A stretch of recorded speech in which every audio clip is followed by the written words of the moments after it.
પરોઠા બનાવશું. તો તે માટે મેં આ ઘઉંનો ઝીણો લોટ લીધો છે. હવે આપણે તેમાં આખું જીરું નાખીશું.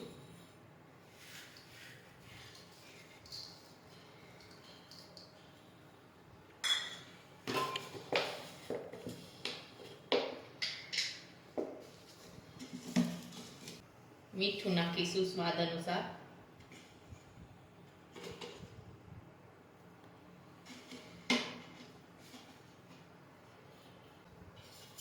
તેલ નાખીશું મોણ માટે.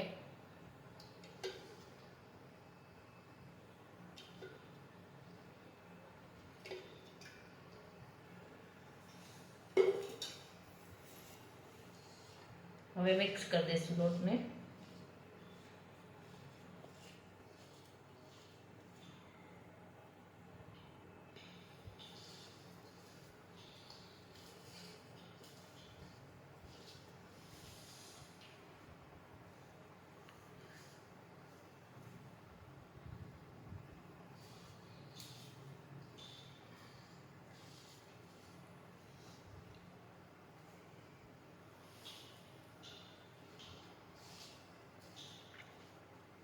હવે આપણો લોટ છે તે મિક્સ થઈ ગયો છે.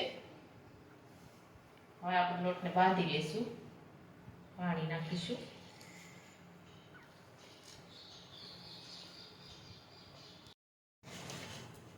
હવે આપણે કણવા માટે થોડું તેલ નાખીશું. આપણે લોટ છે તે કણવી લઈશું.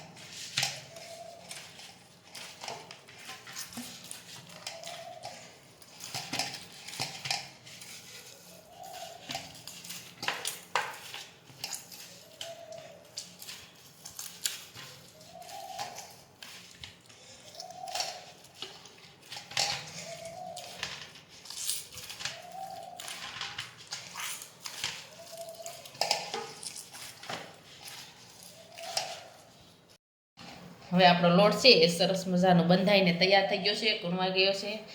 આવો લોટ રાખવાનો છે તમારે. રોટલી કરતાં સેજ કઠણ રાખવાનો છે. પરોઠા છે તે વણી લેશું. આવી રીતના આમ લોગો વાળી લેશું.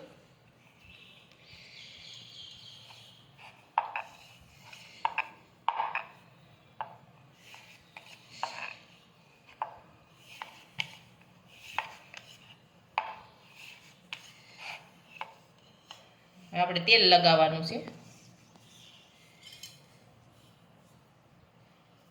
લોટ છે તેના પર આવી દઈશું આ રીતના. ફરી પાછું વાળી દઈશું. ફરી પાછું આપણે તેલ લગાવી દઈશું. ફરી પાછું લોટ નાખીશું. આ રીતના વાળી દેવાનું છે.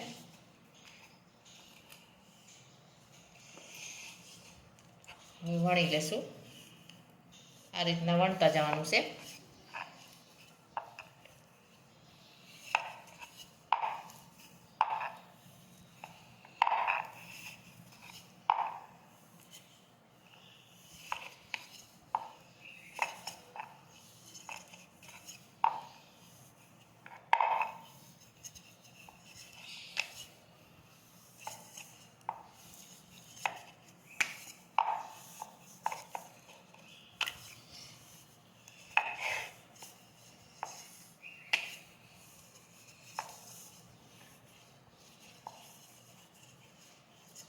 આપણું પરોઠું છે તે વણાઈ ગયું છે. આવી રીતના બધા પરોઠા વણી લેશું.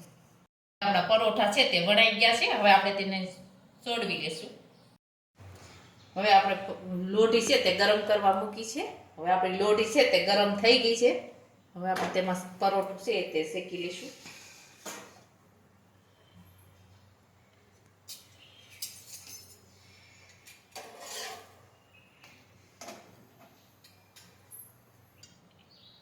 હવે આપણે આ બાજુ તેલ લગાવી દઈશું. આ રીતે હવે ફેરવી લેશું. આ બાજુ પણ તેલ લગાવી લેશું.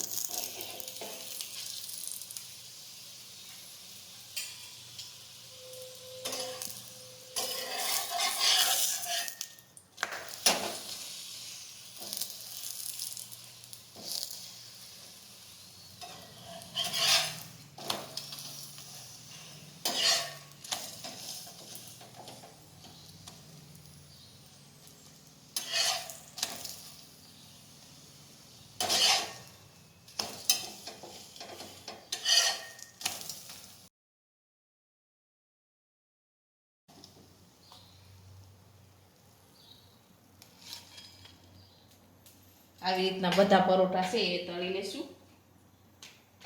હવે આપણા પરોઠા છે તે બનીને તૈયાર થઈ ગયા છે. અને અમારો આ વિડીયો ગમે તમારી JK કુકીઝ એન્ડ હેન્ડવર્ક ચેનલને લાઈક કરો, શેર કરો અને સબસ્ક્રાઈબ